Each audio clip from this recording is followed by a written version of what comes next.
Breakfast dosa ഉണ്ടാക്കാം. അപ്പോൾ നിങ്ങൾ വിചാരിക്കും ഈ ദോശയ്ക്ക് എന്താണ് ഇത്ര പ്രത്യേകത, എല്ലാവരും ദോശ ഉണ്ടാക്കുന്നതല്ലേ എന്ന്. ഇതെന്താണെന്ന് വെച്ചാൽ സാധാരണ നമ്മളെപ്പോഴും അരിയും ഉഴുന്നും ചേർത്തിട്ടല്ലേ ദോശ ഉണ്ടാക്കുക.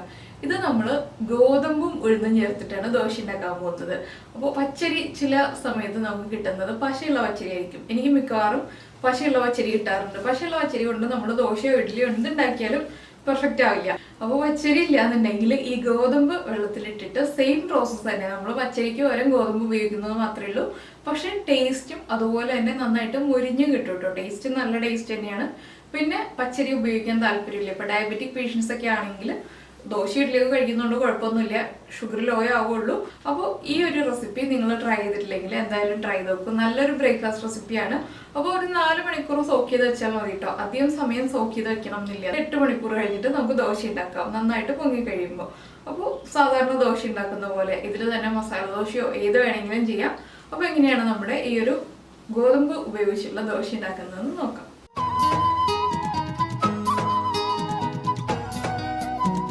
അപ്പോൾ നമുക്ക് നമ്മുടെ ഗോതമ്പ് ദോശയ്ക്കായിട്ട് ഉഴുന്നും ഗോതമ്പും വെള്ളത്തിലേക്ക് ഇടാം. ഞാനിപ്പോൾ നുറുക്ക് ഗോതമ്പാണ് എടുത്തിട്ടുള്ളത്. 1 കപ്പാണ് ഗോതമ്പ് എടുക്കുന്നത്. മെഷറിംഗ് കപ്പിൽ ലെവലായിട്ട് 1 കപ്പ് ഗോതമ്പ് എടുക്കുമ്പോൾ മെഷറിംഗ് കപ്പിൽ നമുക്ക് 1/2 കപ്പ് ഉഴുന്നെടുക്കാം. അപ്പോൾ രണ്ടും രണ്ടായിട്ടാണ് കേട്ടോ വെള്ളത്തിലിടുക. എന്താണെന്ന് വെച്ചിട്ടുണ്ടെങ്കിൽ നമ്മളിത് രണ്ടായിട്ടാണ് അരച്ചെടുക്കുക. ഉഴുന്ന് അധികം വെള്ളം ചേർക്കാതെ അരച്ചിട്ട് ഗോതമ്പ് അരയ്ക്കുമ്പോൾ വെള്ളം കൂടുതൽ വേണ്ടി വരും. അപ്പോൾ രണ്ടും ചേർത്ത് അരയ്ക്കുമ്പോൾ വെള്ളത്തിൻ്റെ അളവിൽ വ്യത്യാസം വരും. അതുകൊണ്ടാണ് ഉഴുന്ന് വേറെ വെള്ളത്തിലിടുന്നത്. നമ്മൾ സാധാരണ അരി ഉഴുന്നും ഒരുമിച്ച് വെള്ളത്തിലിടുന്ന പോലെയല്ല ഇടുന്നത്. പിന്നെ ഇതിലേക്ക് ഒരു 1/4 ടീസ്പൂൺ ഉലുവയും കൂടി ചേർക്കുന്നുണ്ട്. അത് ഞാൻ ഉഴുന്നിൻ്റെ കൂടെയാണ് ചേർക്കുന്നത്. ഇനി ഇത് ഒരു 4 മണിക്കൂർ സോക്ക് ചെയ്തിട്ട് നമുക്ക് അരച്ചെടുക്കാം. ഇപ്പോൾ ഞാൻ ഗോതമ്പും ഉഴുന്നും വാഷ് ചെയ്യുന്നില്ല, നന്നായിട്ട് വെള്ളത്തിൽ സോക്ക് ചെയ്ത് വെക്കുന്നേ ഉള്ളൂ. സോക്കായി കഴിഞ്ഞിട്ടേ വാഷ് ചെയ്തെടുക്കുന്നുള്ളൂ. അപ്പോൾ നുറുക്ക് ഗോതമ്പാണ് നമുക്ക് അരച്ചെടുക്കാൻ എളുപ്പം. അതുകൊണ്ടാണ് നമ്മൾ നുറുക്ക് ഗോതമ്പ് എടുക്കുന്നത്. ഫുള്ളായിട്ടുള്ള ഗോതമ്പാണെങ്കിൽ അരഞ്ഞു വരാൻ സമയം കൂടുതലെടുക്കും. പിന്നെ ഗ്രൈൻഡറിൽ അരച്ചിട്ടുണ്ടെങ്കിൽ എത്രത്തോളം പെർഫെക്റ്റ് ആവുമെന്ന് എനിക്കറിയില്ല. ഞാൻ മിക്സിയിലാണ് അരച്ചിട്ട് പെർഫെക്റ്റ് ആയിട്ട് കിട്ടിയിട്ടുള്ളത്. മിക്സിയിൽ അരയ്ക്കുമ്പോൾ വേഗം തന്നെ അരഞ്ഞു കിട്ടും. അപ്പോൾ സാധാരണ അരി ഉഴുന്നും ചേർത്താണെങ്കിൽ നമ്മൾ ഗ്രൈൻഡറിൽ അരയ്ക്കുമ്പോൾ കറക്റ്റായിട്ട് അരഞ്ഞു കിട്ടാറുണ്ട്. ഗോതമ്പിൻ്റെ കാര്യത്തിൽ എത്രത്തോളം പെർഫെക്റ്റ് ആണെന്ന് അറിയാത്തതുകൊണ്ടാണ് ഞാൻ മിക്സിയിൽ അരയ്ക്കുന്ന കാര്യം പറഞ്ഞത്. അപ്പോൾ നിങ്ങൾ മുഴുവൻ ഗോതമ്പാണ് എടുക്കുന്നതെങ്കിൽ വെള്ളത്തിൻ്റെ അളവിലൊക്കെ വ്യത്യാസം ഉണ്ടാവും. അത് അരയ്ക്കുമ്പോൾ വെള്ളത്തിൻ്റെ അളവ് ചെക്ക് ചെയ്തിട്ട് ആഡ് ചെയ്യാം. മുഴുവൻ ഗോതമ്പാണെങ്കിലും നുറുക്ക് ഗോതമ്പാണെങ്കിൽ ഉള്ള വെള്ളത്തിൻ്റെ അളവ് നമുക്ക് അരയ്ക്കുമ്പോൾ പറയാം. ഇപ്പോൾ നമ്മുടെ ഉഴുന്നും ഗോതമ്പും എല്ലാം സോക്കായിട്ടുണ്ട്. 4 മണിക്കൂറായി നമ്മളിപ്പോൾ സോക്ക് ചെയ്യാൻ വെച്ചിട്ട്. അപ്പോൾ ഞാനിപ്പോൾ ഒരു 3 പ്രാവശ്യം ഉഴുന്നും വാഷ് ചെയ്തെടുത്തു. അതുപോലെ തന്നെ ഗോതമ്പ് നന്നായിട്ട് കഴുകിയെടുത്തിട്ടുണ്ട് 3 പ്രാവശ്യം. ഇനിയിപ്പോൾ നമുക്ക് മിക്സിയുടെ ജാറിലേക്ക് മാറ്റിയിട്ട് അരച്ചെടുക്കാം. ഉഴുന്നിന് വെള്ളം കുറച്ചേ ചേർക്കാൻ പാടുള്ളൂ. അതാണ് നമ്മൾ പ്രത്യേകം ശ്രദ്ധിക്കേണ്ട ഒരു കാര്യം.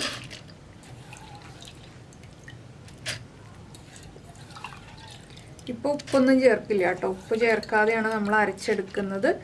അപ്പോൾ ആദ്യം നമുക്ക് ഉഴുന്ന് അരച്ചെടുത്തിട്ട് വരാം. നമ്മളിപ്പോൾ നമ്മുടെ ഉഴുന്ന് ഇത് കണ്ടോ, ഇതുപോലെ അരച്ചെടുത്തിട്ടുണ്ട്. നമ്മുടെ ഉഴുന്നുവടയുടെ പാകത്തിൽ തന്നെയാണ് അരച്ചെടുത്തിട്ടുള്ളത്. ഇത് നമുക്ക് ആദ്യം നമ്മൾ ഏത് പാത്രത്തിലാണോ മാവ് അരച്ച് വയ്ക്കുന്നത് അതിലേക്ക് മാറ്റാം. അപ്പോൾ ഞാനിപ്പോൾ ഒരു 1/4 കപ്പ് വെള്ളം ഉപയോഗിച്ചിട്ടാണ് നമ്മുടെ ഉഴുന്ന് അരച്ചെടുത്തിട്ടുള്ളത്. ഇനിയിപ്പോൾ നമുക്ക് സോക്ക് ചെയ്ത് വെച്ചിരിക്കുന്ന ഗോതമ്പ് അരയ്ക്കാം. ഗോതമ്പ് അരയ്ക്കുമ്പോൾ നമ്മൾ ശ്രദ്ധിക്കേണ്ട ഒരു കാര്യം എന്താണെന്ന് വെച്ചാൽ എപ്പോഴും ഇളക്കി കൊടുത്തുകൊണ്ടിരിക്കുക. ഒന്ന് മിക്സി ഓൺ ചെയ്തിട്ട് പിന്നെ ഇളക്കി കൊടുക്കുക, വെള്ളം ഒഴിക്കുക. അങ്ങനെ ഇളക്കി കൊടുത്ത് അരച്ചാലേ കറക്റ്റായിട്ട് അരിഞ്ഞ് വരുള്ളൂ.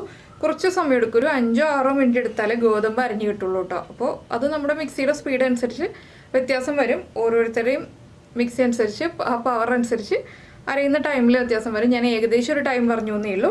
അപ്പോൾ നമുക്ക് ഗോതമ്പും കൂടി അരച്ചെടുക്കാം. അപ്പോൾ ഇതാ നമ്മളിപ്പോൾ നമ്മുടെ ഗോതമ്പും അരച്ചെടുത്തു. അപ്പോൾ ഞാൻ ആകെ 1 കപ്പ് വെള്ളമാണ് കേട്ടോ യൂസ് ചെയ്തിട്ടുള്ളത്. ഉഴുന്ന് അരയ്ക്കാനും ഗോതമ്പ് അരയ്ക്കാനും രണ്ടും കൂടി ചേർത്തിട്ട്. ഗോതമ്പ് അരയ്ക്കാനായിട്ട് 3/4 കപ്പ് വെള്ളം യൂസ് ചെയ്തു.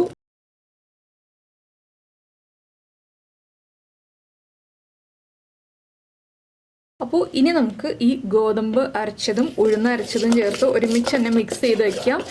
ഇപ്പോൾ തന്നെ നിങ്ങളിത് അടച്ചു വയ്ക്കരുത് കേട്ടോ. എന്താണെന്ന് വെച്ചിട്ടുണ്ടെങ്കിൽ മിക്സിയിൽ നമ്മൾ മാവ് അരച്ചു വെച്ച് കഴിയുമ്പോൾ മാവിന് ചെറിയ ചൂടുണ്ടാവും. ആ ചൂടൊന്ന് മാറി കഴിഞ്ഞിട്ട് മാത്രം അടച്ചു വയ്ക്കുക. ഇല്ലെങ്കിൽ ഒരു ആവി വരും മാവിൽ നിന്ന്. അതുകൊണ്ടാണ് ആ ചൂട് മാറിയിട്ടൊന്ന് അടച്ചു വയ്ക്കുക എന്ന് പറയുന്നത്. ഇപ്പോൾ ഒന്ന് ഹാഫ് ക്ലോസ് ചെയ്ത് വയ്ക്കുക. ഒരു ലിഡ് ഉപയോഗിച്ചിട്ട് ഒരു പകുതി അടച്ചു വയ്ക്കുക. ആവി മാറി കഴിയുമ്പോൾ നമുക്ക് കംപ്ലീറ്റ് ആയിട്ട് അടച്ചു വയ്ക്കാം. അപ്പോൾ ഇത് കണ്ടോ, ഇതാണ് നമ്മുടെ മാവിൻ്റെ കൺസിസ്റ്റൻസി. ഇനിയിപ്പോൾ നമുക്ക് വെള്ളം ആവശ്യമാണെങ്കിൽ നാളെ രാവിലെ ആഡ് ചെയ്ത് കൊടുക്കാം. ഇപ്പോൾ തന്നെ വെള്ളം ചേർത്തിട്ടുണ്ടെങ്കിൽ വെള്ളത്തിൻ്റെ അളവ് കൂടിപ്പോയിട്ടുണ്ടെങ്കിൽ നമുക്ക് ബുദ്ധിമുട്ടാണ്. കുറഞ്ഞു പോയിട്ടുണ്ടെങ്കിൽ എപ്പോൾ വേണമെങ്കിലും വെള്ളം ആഡ് ചെയ്യാവുന്നതേ ഉള്ളൂ. ഇപ്പോൾ ഉപ്പൊന്നും ചേർക്കേണ്ട. ഇതിലേക്ക് നിങ്ങൾ ഇനിയിപ്പോൾ ഒന്നും ചേർത്ത് വയ്ക്കേണ്ട ആവശ്യമില്ല. ഒരു തുണി ഉപയോഗിച്ചിട്ടോ ഇല്ലെങ്കിൽ ഒരു ലിഡ് ഉപയോഗിച്ചിട്ട് കവർ ചെയ്ത് വയ്ക്കുക. തുണി ഉപയോഗിച്ചിട്ടാണെങ്കിൽ നമുക്ക് കംപ്ലീറ്റ് കവർ ചെയ്ത് വയ്ക്കാം. ആവി പോയി കഴിയുമ്പോൾ പിന്നെ ഒരു ലിഡ് ഉപയോഗിച്ചിട്ട് കവർ ചെയ്ത് വയ്ക്കാം.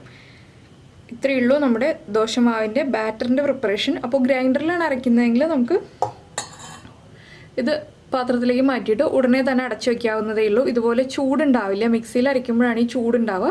അപ്പോൾ ആ ചൂട് മാറുന്നത് വരെ നമ്മളൊന്ന് വെയിറ്റ് ചെയ്യുക. അപ്പോൾ നമുക്കിനി നാളെ രാവിലെ ദോശ ഉണ്ടാക്കാം. 8 മണിക്കൂറും മിനിമം വയ്ക്കുക. ഇപ്പോൾ രാവിലെയാണ് അരച്ച് വയ്ക്കുന്നതെങ്കിൽ രാവിലെ അരച്ചതിന് ശേഷം 8 മണിക്കൂർ പൊങ്ങാൻ വയ്ക്കുക. അതിനുശേഷം ദോശ ഉണ്ടാക്കുക. പിന്നെ ക്ലൈമറ്റ് ചേഞ്ച് അനുസരിച്ച് തണുപ്പ് കാലമാണെങ്കിൽ കുറച്ചുകൂടി സമയം 10 മണിക്കൂർ വരെ വെച്ചാലേ കറക്റ്റ് ആവുള്ളൂ. അത് നമ്മുടെ ക്ലൈമറ്റ് അനുസരിച്ച് ചെറിയ വ്യത്യാസം വരാം സമയത്തിൻ്റെ കാര്യത്തിൽ. അപ്പോൾ ഇനി നമുക്ക് നാളെ രാവിലെ ദോശ ഉണ്ടാക്കി തുടങ്ങാം. നമ്മൾ ഇന്നലെ അരച്ചു വെച്ച ദോശമാവ് നന്നായിട്ട് പൊങ്ങി വന്നിട്ടുണ്ട്. അപ്പോൾ നമുക്കിതിലേക്ക് ആദ്യം ഉപ്പ് ചേർക്കാം. ഉപ്പ് ചേർത്ത് മിക്സ് ചെയ്തിട്ട് നമുക്ക് വെള്ളം ആവശ്യമാണെങ്കിൽ കുറച്ചായിട്ട് ചേർത്ത് കൊടുക്കാം. അപ്പോൾ ഉപ്പ് ചേർത്ത് മിക്സ് ചെയ്യുമ്പോൾ പതുക്കെ ഒന്ന് മാവ് താഴ്ന്നു വരും. പക്ഷെ കുഴപ്പമില്ല, അത് ദോശ ഉണ്ടാക്കുമ്പോൾ പെർഫെക്റ്റ് ആയിക്കോളൂ കേട്ടോ. ഇനിയിപ്പോൾ ഞാൻ വെള്ളം ചേർക്കുന്നില്ല. വെള്ളത്തിൻ്റെ അളവ് കറക്റ്റാണ്.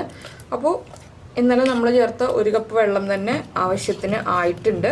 അതാണ് ഞാൻ പറഞ്ഞത്, വെള്ളം ആവശ്യമാണെങ്കിൽ രാവിലെ ചേർക്കാം എന്നുള്ളത്. ഇല്ലെങ്കിൽ നമ്മൾ തലേ ദിവസം വെള്ളം മുഴുവനും കൂടെ ഒരുമിച്ച് തന്നെ ചേർത്ത് വെച്ചിട്ടുണ്ടെങ്കിൽ ഈ ഒരു കൺസിസ്റ്റൻസി ആയിരിക്കില്ല. കറക്റ്റ് ദോശമാവിൻ്റെ ഭാഗമായിരിക്കില്ല, നമുക്ക് ദോശ പരത്തി എടുക്കാനുള്ള ഭാഗമായിരിക്കില്ല അത്.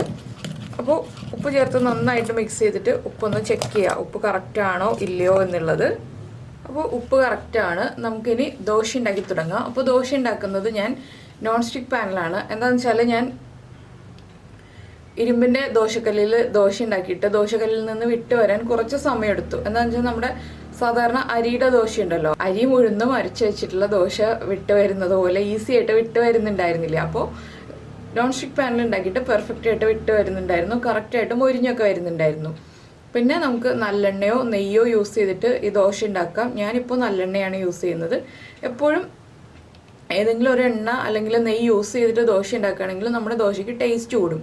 ഇല്ലെങ്കിൽ ആ ദോശയുടെ ടേസ്റ്റ് കുറച്ച് കുറവായിരിക്കും. പിന്നെ ഒട്ടും നെയ്യ് വേണ്ട അല്ലെങ്കിൽ എണ്ണ വേണ്ടാന്നുണ്ടെങ്കിൽ യൂസ് ചെയ്യാതിരുന്നാലും കുഴപ്പമില്ല, നോൺ സ്റ്റിക്ക് പാനിൽ നിന്ന് വിട്ട് വന്നോളും. അപ്പോൾ നമുക്ക് ഇനി ദോശ ഉണ്ടാക്കി തുടങ്ങാം. അപ്പോൾ നമ്മുടെ ചപ്പാത്തി പാൻ ചൂടായിട്ടുണ്ട്. ഞാൻ ലൈറ്റായിട്ടൊന്ന് എണ്ണ അപ്ലൈ ചെയ്ത് കൊടുക്കുന്നുണ്ട്, അധികം വേണ്ട കേട്ടോ. നോൺ സ്റ്റിക്ക് പാൻ ആകുമ്പോൾ നമ്മൾ അധികം എണ്ണ യൂസ് ചെയ്യേണ്ട ആവശ്യമില്ല. നമ്മുടെ ഇരുമ്പിൻ്റെ ദോശക്കല്ലാണെങ്കിൽ മാത്രമേ അധികം എണ്ണ യൂസ് ചെയ്യേണ്ട ആവശ്യമുള്ളൂ. പിന്നെ തിന്നായിട്ടുള്ള ദോശ വേണോ തിക്കായിട്ടുള്ള ദോശ വേണോ എന്നുള്ളത് നമ്മുടെ ഇഷ്ടത്തിന് ചെയ്യാം. അപ്പോൾ തിന്നായിട്ടുള്ള ദോശയാണ് ഈ ഒരു ദോശ ടേസ്റ്റ് ഉള്ളത് കേട്ടോ.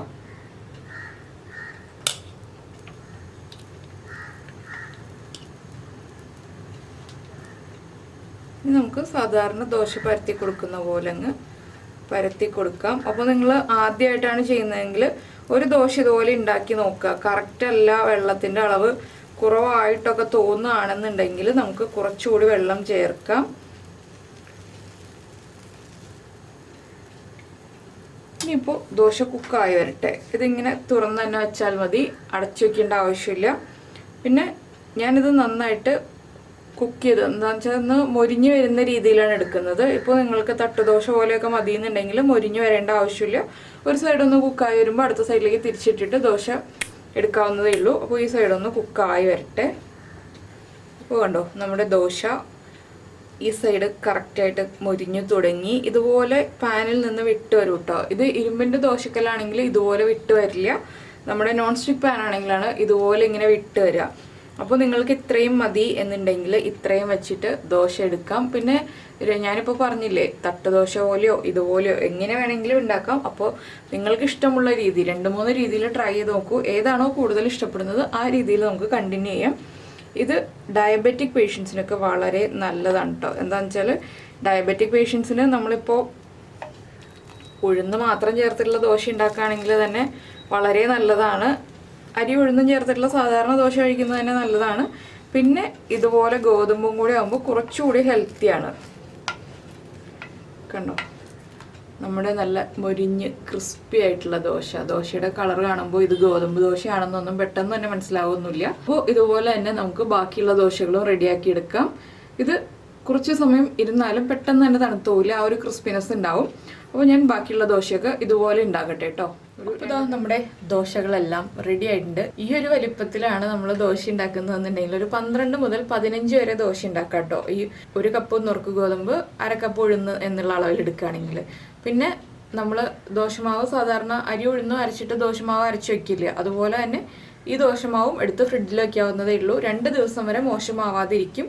പിന്നെ ക്ലൈമറ്റ് അനുസരിച്ച് ചിലപ്പോൾ പുളി കൂടുതലാവാൻ സാധ്യതയുണ്ട്, ചൂട് ക്ലൈമറ്റ് ഒക്കെ ആണെങ്കിൽ.